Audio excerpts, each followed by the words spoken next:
Welcome to Fast Effect Double Speed Magic the Gathering from ELD's Time Vault Games. Here we have Ian on AngelOath and Hodge on Elves. We will see what is going on Ian's side of the table. I assure you this is going to be a spicy matchup. Llanowar Elves for Hodge. Standard opening. You're going to be looking for a mana dork on that first turn. And probably the worst thing you can see on the other side of the table in the form of an Oath of Druids. A removal spell would have been bad enough, but using your own creatures against you, Oath of Druids is going to allow Ian to get presumably much better creatures than these 1/1 dorks, and a steady stream of them at that. Got Gaia's Cradle added to Hodge. Of course, that is a gold border version, as you can see. They are usable in Premodern. Gotta love it. Different art for Queer and Ranger, but this is the text for those unfamiliar. Going to allow you to return a forest to untap any one of your creatures, really creating an explosiveness that is hard to match in at least the pre-modern card pool. Priest of Titania is going to be able to tap for massive amounts of mana, put out a bunch of elves, untap it, tap again.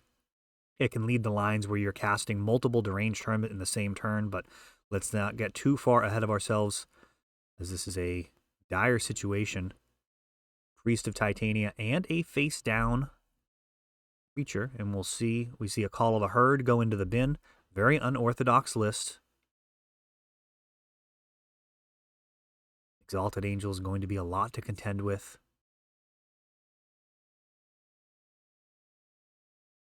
Swords to Plowshares, something you don't typically see in these Oath shells. Usually the Oath is enough crowd control on its own. But a very interesting mix for sure. Oh, and look at this. He's got the answer. Didn't even have to tutor it up. That was a Nintuku Vigilante that was face down. Surprise. Disenchant on a stick. Usually a type of card you'd have to find using your Survival of the Fittest. But Hodge naturally having it. That's just the type of wizard that he is. Wasteland did take out the Gaia's Cradle, which sets Hodge back significantly. In between that Swords to Plowshares and the Wasteland, it's approximately 350 mana that Hodge doesn't have access to, somewhere in that ballpark. Yavimaya Granger grabbing a basic mountain. Now that's actually more important than it might look. It does seem like mana fixing, giving you a splash color. However, the physical presence of a mountain is super important as it turns on Anger. A card that can really go nuts with the Survival of the Fittest. What are we going to see as a reply to this Cataclysm? A disastrous card.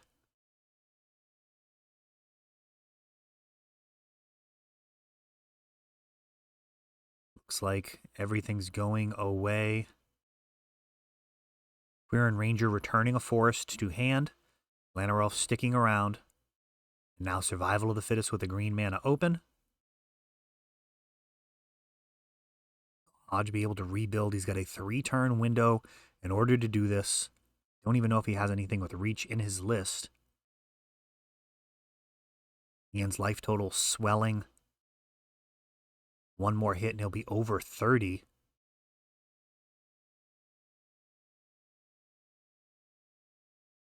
Would take multiple deranged hermits. But it might be possible. Let's see what he can do. Help of a Gaia's Cradle, things could get incredibly explosive. Priest of Titania also going to be super important. I guess the real question is, can he get anything in front of this Exalted Angel or otherwise not just die to it?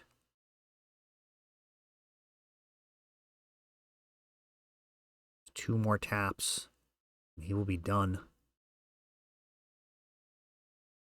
Just a survival in hand. If it was a creature, it'd be a very different situation. He does need to stop and get the squee. And that is discarded with 1 green left. Play a mana dork. If he chooses to here, he's actually going to get the Wirewood Symbiote.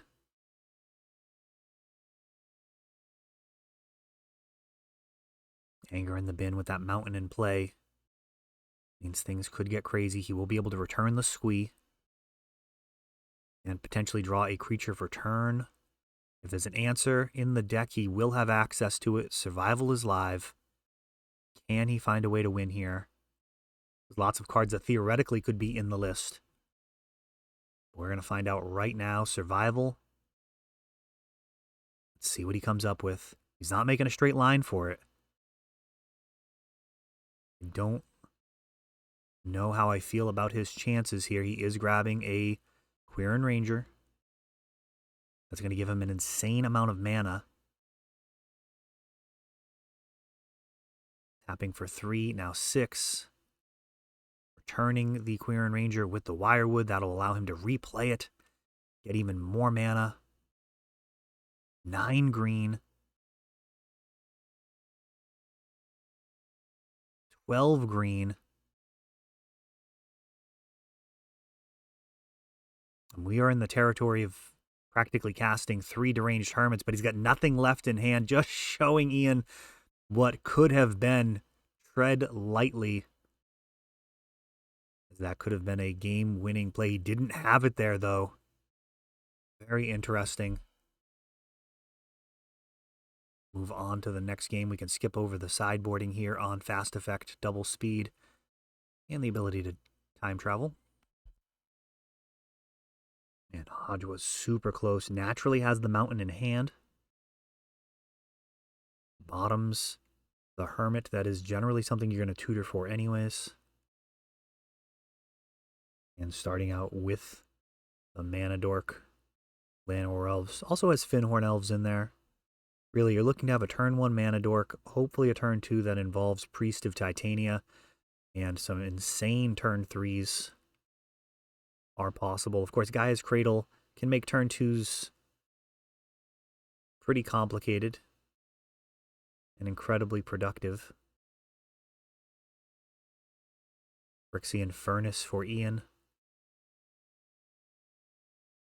That's a disappointing card to see on the other side of the table when you're hoping to use Survival of the Fittest to generate some type of inevitability. It really does remove that part of the card. You can still tutor for the best cards in your deck with it potentially. Though Meddling Mage may not have a hard time shutting those down. We're not sure what it was naming. Let me know what you would name in the comments. Survival of the Fittest, certainly an option. Deranged Hermit, definitely another potential option. It might be the case that Hodge unlikely to win without resolving a Deranged Hermit. These 1/1s don't even really stack up super favorably versus a singleton Meddling Mage, to be honest.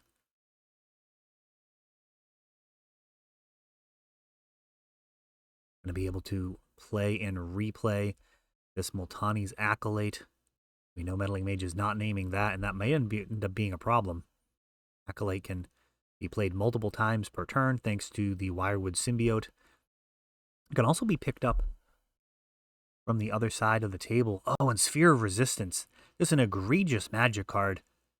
Absolutely devastating to play against. Let's see how Hodge fares against it. He does have a comical amount of mana, so this may not be as productive or counterproductive to Hodge's strategy as Ian would hope.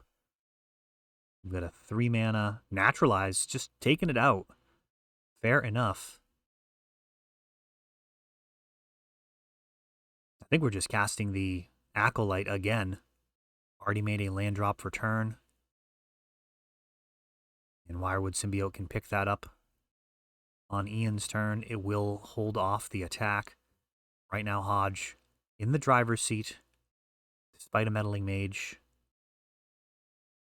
It's likely he'll be able to overwhelm the situation given enough time, as he's going to be outdrawing Ian 2-1 at the very least. Possibly 3-1, as you can bounce the Multani's Acolyte on Ian's turn. And on your own turn.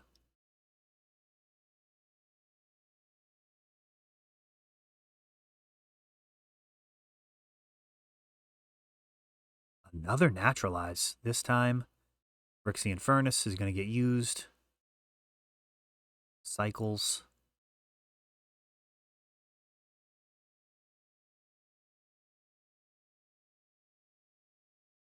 These wastelands not looking spectacular on Ian's side of the board, but what an interesting mix of cards he has come up with. Wasteland, Gemstone Mine, Meddling Mage, and an Oath of Druids deck. Wild. Absolutely wild. And that is just not a card you expect to see.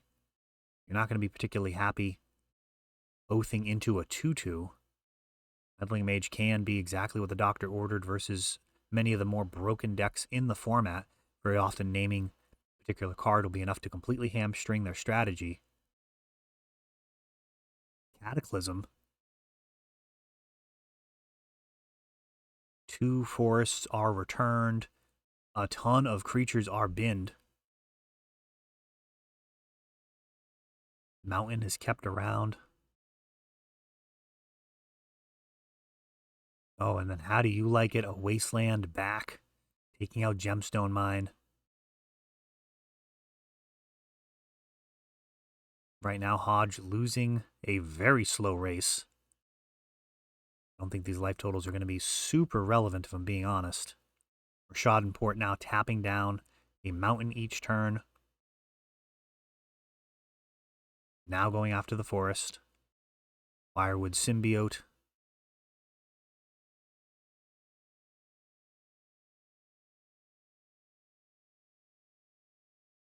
I feel like there was a meme about how to pronounce symbiote very recently. Let me know in the comments how you pronounce it. Meddling Mage just getting in there, getting its hands dirty. Mox Diamond allows for a second Meddling Mage. And from that spot, I think you're definitely naming Deranged Hermit. Oh, good lord.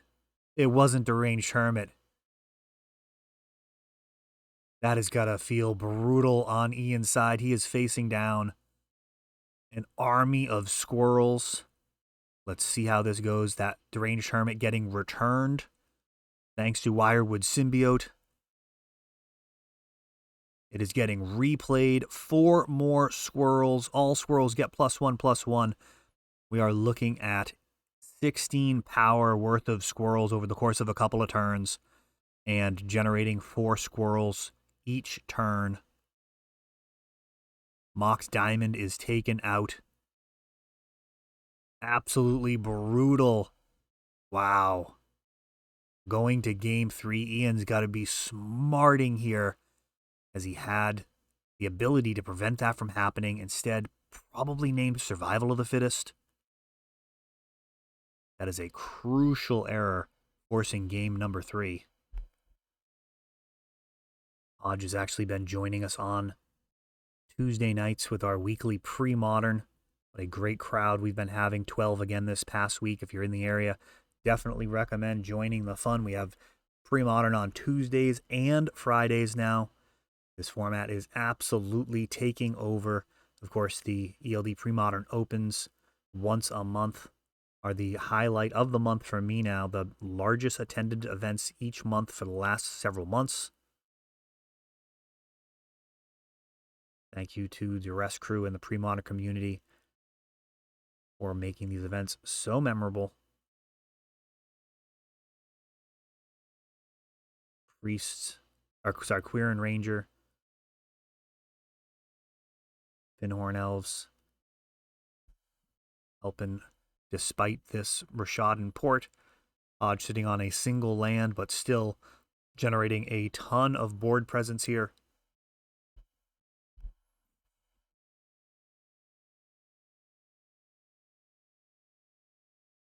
Mutani's Acolyte is continuing to put in work.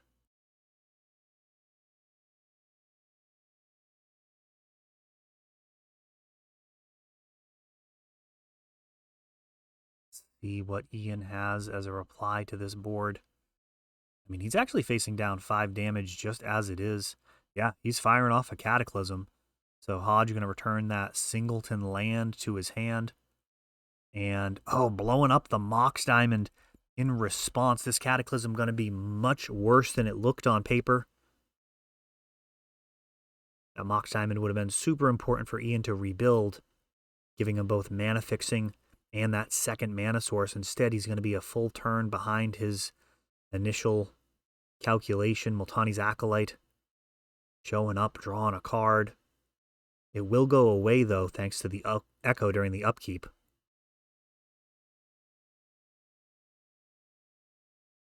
Just green and white here. Mox Diamond. It's a 5-color mana rock, just so good. And Gaia's Blessing, not a super exciting play. Putting back a Cataclysm and 2 lands. It's an interesting decision. I don't actually enjoy that play.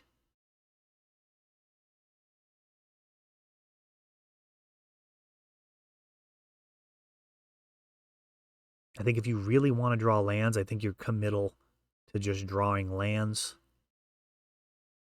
Let me know your thoughts on that. You can also Gaia's Blessing for 0. It's up to 3. Now, if you do end up putting targets on your Gaia's Blessing, if they are removed in response, you won't draw any cards. But if initially it has 0 targets, then there's no way of shutting that down with a Tormod's Crypt, for example.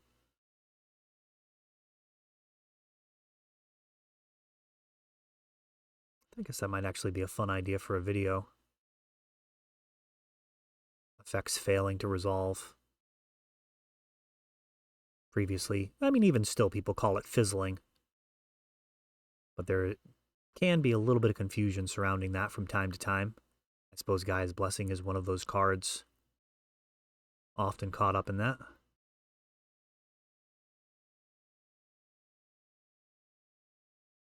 We have some cards going back to Hodge's hand for them to re-emerge. Squirrel Ranger.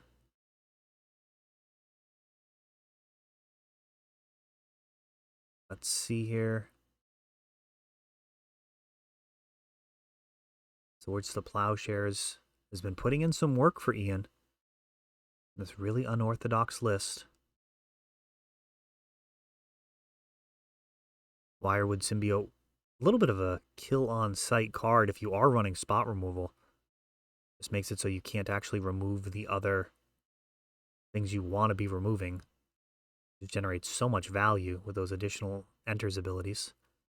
3 coming across. Hodge means business. Even with this kind of mangled board state, he's still applying pressure. And now a Cursed Totem.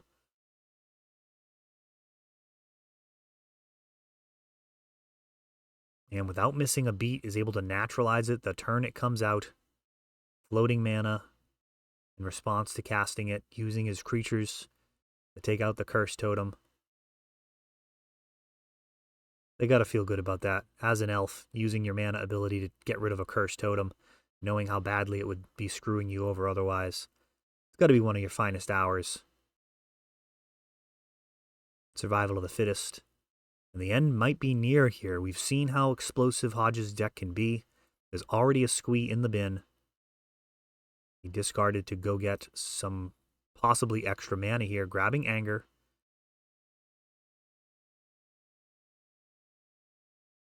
See what he can do with this. Over the next turn or two, things could get incredibly ugly for Ian. He is already down to 11. The noose is tightening just with what's on board. And it could potentially go way over the top of that. A Call of the Herd token, a completely reasonable reply to, a couple of 1/1s and a 2/1.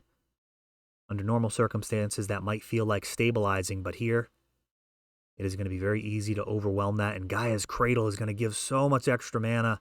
Forget about Mishra's Workshop. That only makes 3 mana. Gaia's Cradle now tapping for 4. Unfortunately, no haste. Anger's in the graveyard, but no mountain in play. And the Gaia's Cradle came down this turn.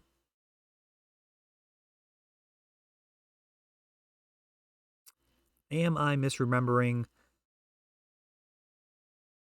Yavimaya Granger? I thought I put the card into your hand.